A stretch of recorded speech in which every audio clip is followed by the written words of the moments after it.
Hello everyone, this is Siddharth. So today we will discuss the result that was published last night. Okay, and of course, I understand that many candidates are confused that the number of the shortlisted candidates in different groups has become so high, and the reason behind is this. What can be the reason? So सबसे पहले तो congratulations to all of those who have selected for finalist. कुछ लोगों का skill आ गया है, skill का result आया है, कुछ लोगों का फाइनल आया है। वन बाय वन मैं ये वीडियो बहुत शॉर्ट रखूँगा, सभी ग्रुप की बात करूँगा, आपकी जितनी कन्फ्यूजन है या डाउट्स है सबको मैं सोल्व करने की कोशिश करूँगा। देखो सबसे पहले हम बात करते हैं कि ग्रुप जैसे ग्रुप 2 ग्रुप 3 इनमें बेसिकली हो क्या रहा है। देखो कैंडिडेट्स बुलाए गए हैं 16 टाइम्स, ठीक है। जो जिनका स्किल का जिनका स्किल हो बाकी है उनको 16 टाइम्स बुलाया गया है, जिनका स्किल नहीं है उनको भी 16 टाइम्स बुलाया गया है। जैसे मैं फॉर एग्जांपल बता रहा हूँ कि मान लो ग्रुप 2 में 64 पोस्ट है, ठीक है, और या 60 मान लो, तो इसके 16 टाइम्स लगभग 1000 के आसपास या 1100 के आसपास हो रहे हैं। लेकिन जो सेलेक्टेड कैंडिडेट है दैट इज़ 2384 कैंडिडेट सेलेक्ट हुए हैं। तो ऐसे कैसे पॉसिबल है, क्योंकि 16 टाइम्स तो 1100 ही है, तो सभी बच्चों को सेलेक्ट कर लिया क्या? नो, अराउंड 20% हुए होंगे या उससे कम ही सेलेक्ट हुए। उसके पीछे रीजंस मैं बताता हूँ। होता क्या है कि मान लीजिए 320 मार्क्स पे 50 बच्चे हैं। अब their category can be anything, UR, EWS, OBC, इन चीज़ों का ध्यान नहीं रखा गया है। इसमें जो लिस्ट आई है वो कैटेगरी वाइज आई है, इसमें मेरिट वाइज नहीं आई, ठीक है। तो इस इन्होंने क्या किया, 50 बच्चे आए हैं ना, तो वो कोई भी कैटेगरी से हो उन सबका मार्क्स दे दिया गया है, ठीक है। अब वन बाय वन मैं आपको बता दूं, आपकी सारी कन्फ्यूज़न है, जो डाउट्स है वो दूर कर देता हूँ। तो आपको करना क्या है, जिनका भी सिलेक्शन हो गया उनको देखना है कि मेरा मेरिट में सिलेक्शन होगा या नहीं होगा। सबसे पहले ये डाउनलोड कर लेना है आपके यहाँ से। देन आफ्टर जिनको नहीं पता एकदम बेसिक से, ठीक है, जिनका एकदम बेसिक से नॉलेज नहीं है उनको मैं बता दूं, आपको क्या करना है, यहाँ गूगल में जाना, convert PDF to Excel, you can convert it, ठीक है। यहाँ पे आप जो भी फाइल्स है आपका जो रिजल्ट है वो कर लेना। उसको जैसे एक्सेल में कन्वर्ट करोगे, जो गूगल डॉक्स में, अगर आपके पास लैपटॉप है तो यहाँ पे गूगल डॉक्स आता है, सीट्स होती है जिनको सीट्स बोलती है एक्सेल जैसी, इसमें डाल देना। और यहाँ पे ये जो फिल्टर का ऑप्शन आता है ना, जैसे आप अपलोड करोगे आपकी फाइल फिल्टर आएगी, यहाँ पे फिल्टर, और आप उसको रैंक वाइज कर सकते हो, ठीक है। उसके अकॉर्डिंग आपका पता चल जाएगा। अब मैं आपकी जो भी डाउट्स हैं उनको क्लियर कर देता हूँ। ट्रांसप्लांट कोऑर्डिनेटर की भी बात करेंगे, जो आपके मॉर्चरी अटेंडेंट, हॉस्पिटल अटेंडेंट की भी बात करेंगे। Apart from that we will discuss about junior store keeper cum clerk, जिसमें काफ़ी लोगों को डाउट है। तो सबसे पहले तो काफ़ी बच्चों का ये है कि आगे क्या करना है, क्या इस रिजल्ट में झोल है? तो बिल्कुल भी नहीं है, 0% झोल है। एनसीआरई की एग्ज़ाम से रिलेटेड मुझे अच्छा खासा एक्सपीरियंस है, सभी को लगता ही है झोल है कि, but this is one of the most transparent. हालांकि आपके मार्क्स नहीं पता चलते और आपकी कौन सी रैंक है शुरुआत में नहीं पता चलती, क्योंकि वो आंसर की रिलीज नहीं करते।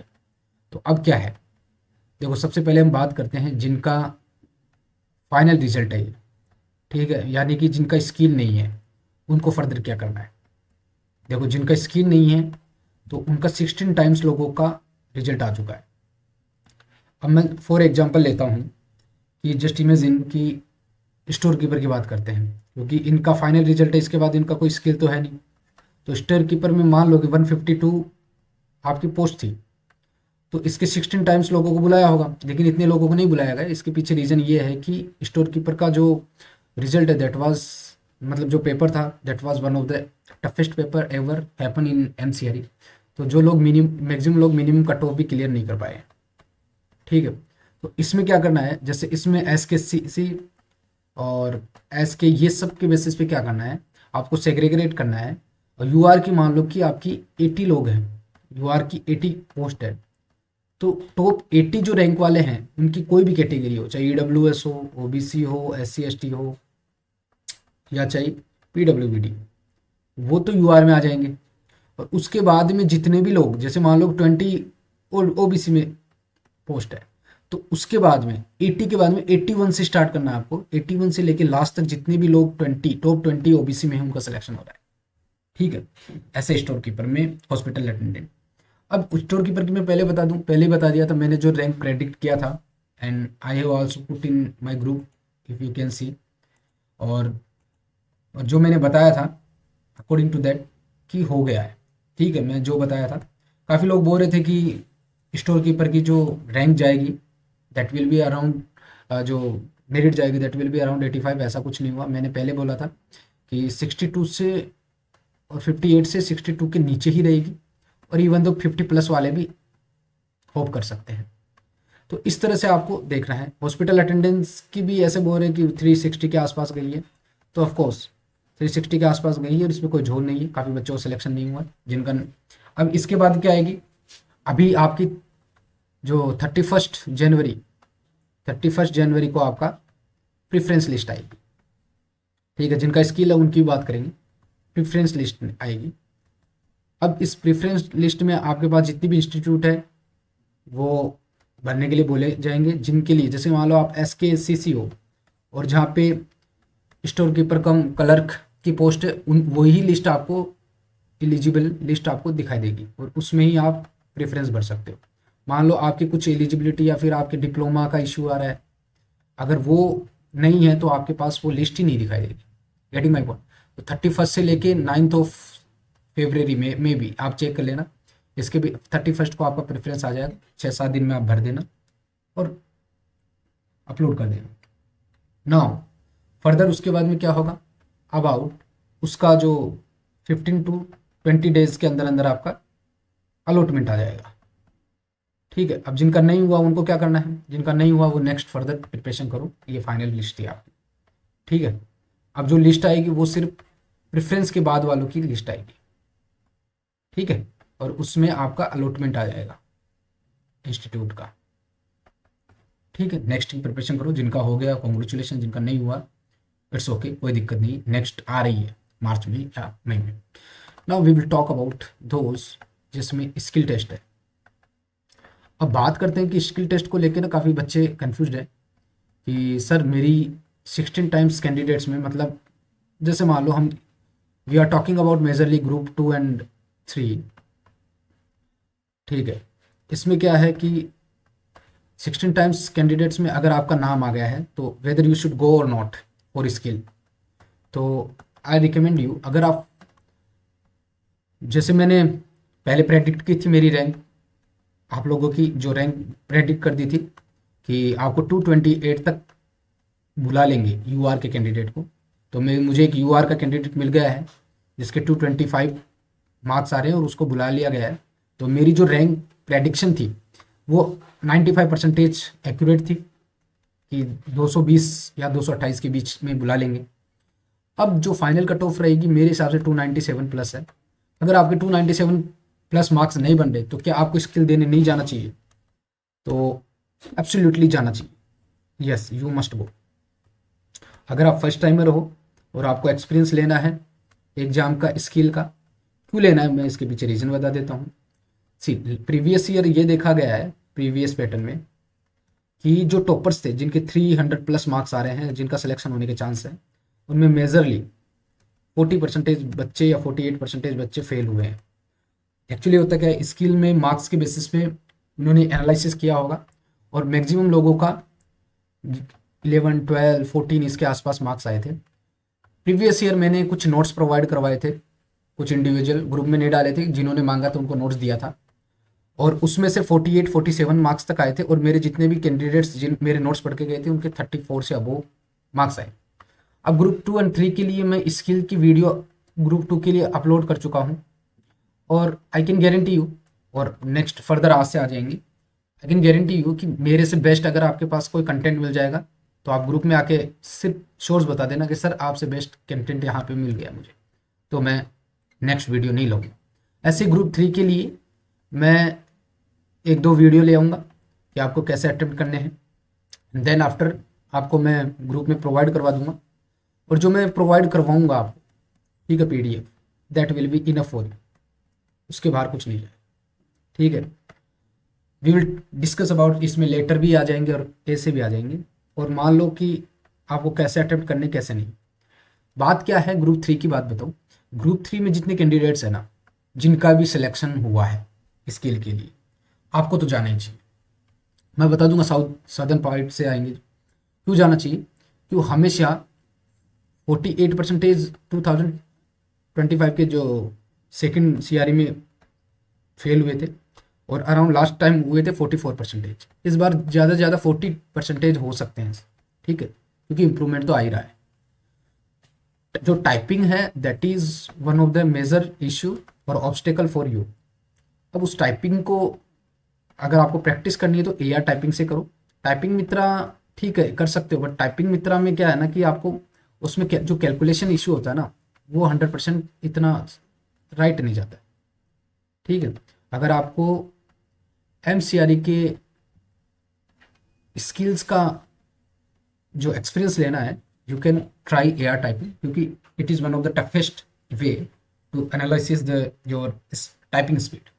तो एआर टाइपिंग में अगर आपकी जो स्पीड है 40 के आसपास आ रही है या 37 भी आ रही है ना, यू मस्ट गो, आपका सिलेक्शन हो जाएगा।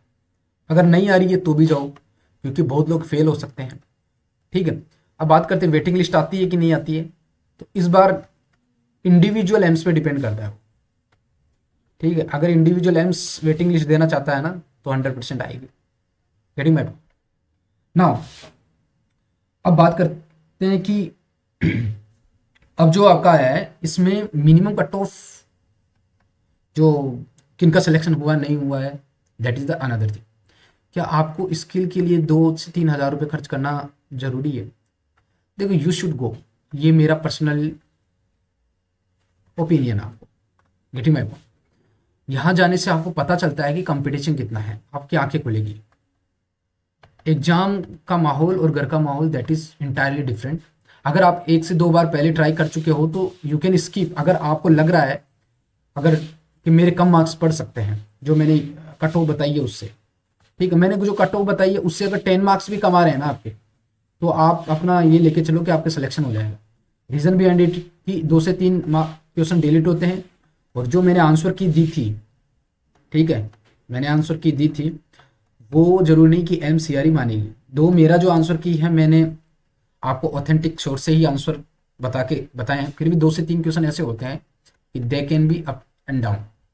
तो मेरे कट ऑफ एनालिसिस से जैसे 297 प्लस मैंने बताया कि इसका यूआर का, और आपके 270 भी आ रहा है ना, चलो 20 मार्क्स लेके चलो, तो भी यू शुड, तब तो आपको जाना चाहिए, आपके अच्छे खासे चांस है।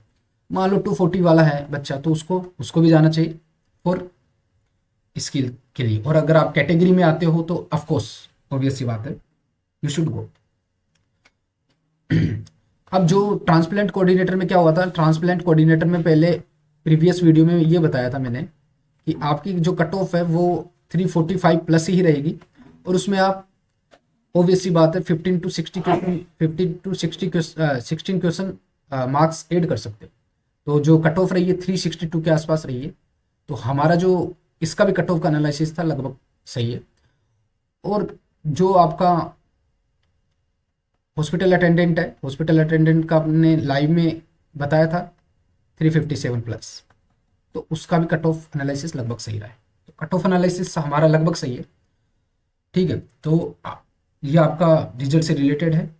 और ये जो स्किल वाले हैं उसमें ये फाइनल नहीं है, और जिनका स्किल नहीं है इनका ये पूरी तरीके से फाइनल लेके चलो, ठीक है। मान लो कि आपकी 180 पोस्ट है ना, तो टॉप 180 कैंडिडेट्स को मिल जाएगा। जैसे मान लो 180 में से 90 बच्चे यूआर के हैं, तो टॉप 90 कैंडिडेट्स हैं ना यूआर के, जिसमें ईडब्ल्यूएस, ओबीसी और एससी एसटी कोई भी कैंडिडेट हो, या फिर जनरल का कैंडिडेट हो, ठीक है, उनका तो 100% सिलेक्शन हो गया है। बाकी के 90 बच्चों की बात करते हैं तो इस 90 में कुछ ओबीसी की वैकेंसीज होगी, कुछ ईडब्ल्यूएस की होगी, कुछ एससी एसटी की होगी। जैसे मान लो ओबीसी की 10 है, ईडब्ल्यूएस की 30 है, एससी की 30 है, और इनकी 20 है। तो वो जो 90 के बाद में 91 रैंक के बाद में जितने भी टॉप, जैसे ओबीसी के टॉप 10 बच्चे हैं उनका 100% सिलेक्शन है, ईडब्ल्यूएस के 30 बच्चे हैं उनका टॉप अगर 30 है तो इनका, और एसटी में 20, तो इनका 100% सिलेक्शन है। उसके अलावा भी क्या होता है कि आधे लोग डीवी करवाने नहीं जाएंगे, आधे लोग हो सकता है कि लोकेशन प्रेफरेंस के बेसिस पे नहीं देंगे। दूसरी चीज़, जो जैसे स्टोर कीपर वाले हैं, स्टोर कीपर में मैक्सिमम लोग ऑलरेडी जो सिलेक्टेड है, जो वर्किंग प्रोफेशनल है, उन्होंने एग्जाम क्लियर किया है, उनसे मैं रिक्वेस्ट करूंगा कि अगर आपके नियर बाई कोई भी एम्स नहीं मिल रहा है आपको मार्क्स के बेसिस पे, तो आप प्रेफरेंस ना भरें, क्योंकि आपका वन स्टेप किसी दूसरे की लाइफ को चेंज कर सकता है, उनके जीवन में, उनकी फैमिली में। एक that will be the one of the solid step और बेनिफिट होगा। तो आई रिक्वेस्ट कि जिनको जॉब नहीं लेनी है तो वो प्रेफरेंस ही ना भरे। Getting my point. अब उसके अलावा स्किल की बात कर लेते हैं कि स्किल कितने दिन में आ जाएगा। 10 से 15 दिन में आपका स्किल का आ जाएगा। अब 10 से 15 दिन में क्या स्किल की प्रिपरेशन पॉसिबल है ग्रुप 2 एंड ग्रुप 3 की?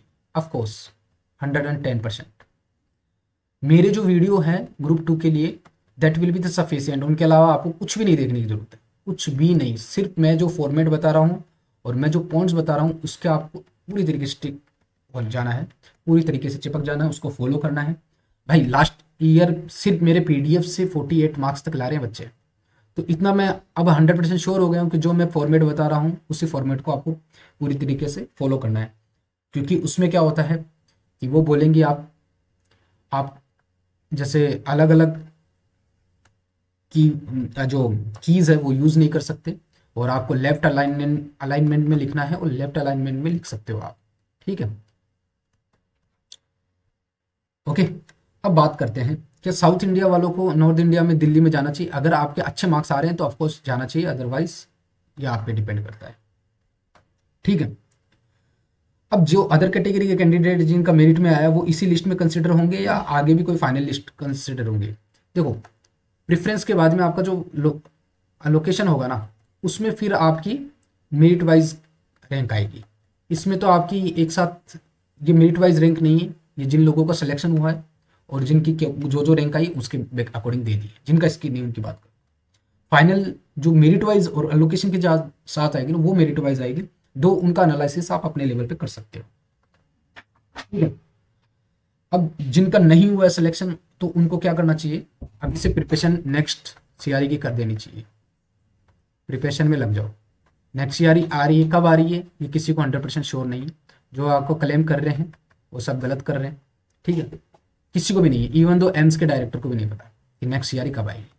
टेंटेटिव डेट 22 अगस्त है, तो अगस्त से पहले कभी भी आ सकती है, कल भी दे दे, क्या पता। ठीक है, बट एग्जैक्ट हम नहीं कह सकते। ठीक है, तो ये लेके चलो 8 फरवरी के बाद में आएगी तो अब वो चाहे 2 महीने बाद में आए, 3 महीने बाद में आए, 4 महीने बाद में, कभी भी आए, that is up to you. तो ये मेरा छोटा सा एनालिसिस है। अब शाम को मैं एक बार लाइव आ जाऊंगा, जहाँ पे आपको कोई डाउट है वो पूछ लेना। और आज से अपन स्किल के सारे वीडियो, चाहे ग्रुप 3 हो चाहे ग्रुप 2 हो, मैं अपलोड करता जाऊंगा। मेरे जो वीडियो है that will be the sufficient. उसके अलावा मैं जो कुछ क्वेश्चंस दूंगा वो कर लेना, और पीडीएफ प्रोवाइड करवा दूंगा वो कर लेना। That will be the 100% sufficient, और उसके बाहर कुछ नहीं जाएगा। हम प्रीसी के बारे में भी डिस्कस करेंगे। We will discuss about the noting as well as drafting, that is important. अब उससे पहले ना आप एक और चीज़ करो, ग्रुप 2 वालों के लिए मैं एक एडवाइस दूंगा, that is you must increase your speed as well as, क्योंकि कंटेंट बहुत मैटर करता है। कुछ लोगों का तो नोटिंग ही कंप्लीट नहीं होता। तो आपको कितना नॉलेज है वो कभी मैटर नहीं करता है, आपने कितना लिखा है वो मैटर करता है। अच्छे फॉर्मेट में लिखा है, और क्वेश्चंस में जैसे नोटिंग में आपको ज़्यादा नहीं लिखना है, लेकिन क्वेश्चन के अकॉर्डिंग लिखना है, क्या मिस्टेक अवॉइड करनी है। मैं सारे वीडियो अपलोड करके रखा हूँ। एक मैं बड़ा वीडियो लाया था जिसमें मैं ये बताया how to recognise which communication has to be draft. उसमें लेटर बनेगा, ओएम बनेगा, हर चीज़ उसका।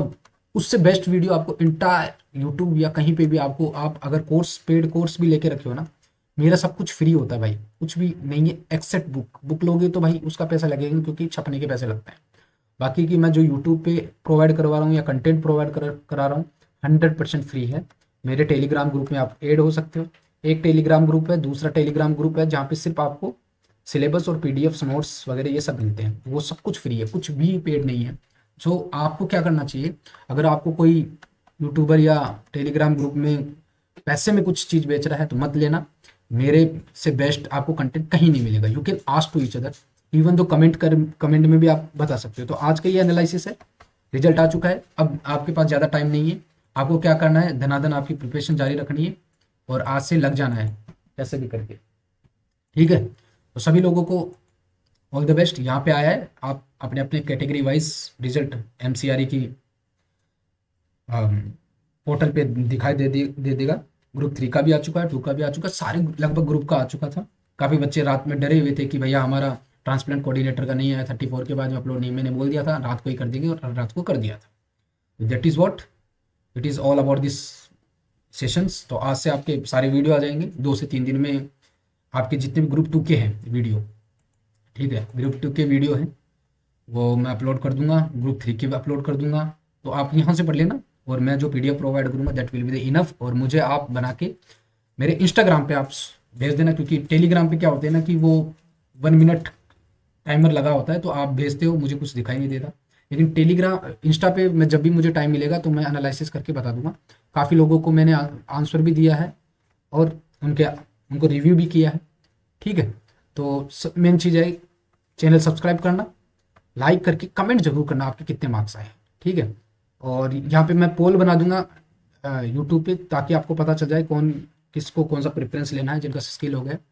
और आपका कुछ भी सजेशंस हो, ठीक है, जो भी ऑलरेडी एक्सपीरियंस कैंडिडेट हो जो मेरे को पर्सनली भी जानते हैं, तो वो मेरे कमेंट में जरूर बताना। टेलीग्राम पे मुझे कम क्वेश्चन पूछा करो यार, क्योंकि टेलीग्राम में मैंने पहले बोल दिया जैसे जैसे मैसेज आते हैं वो नीचे चले जाते हैं, ठीक है।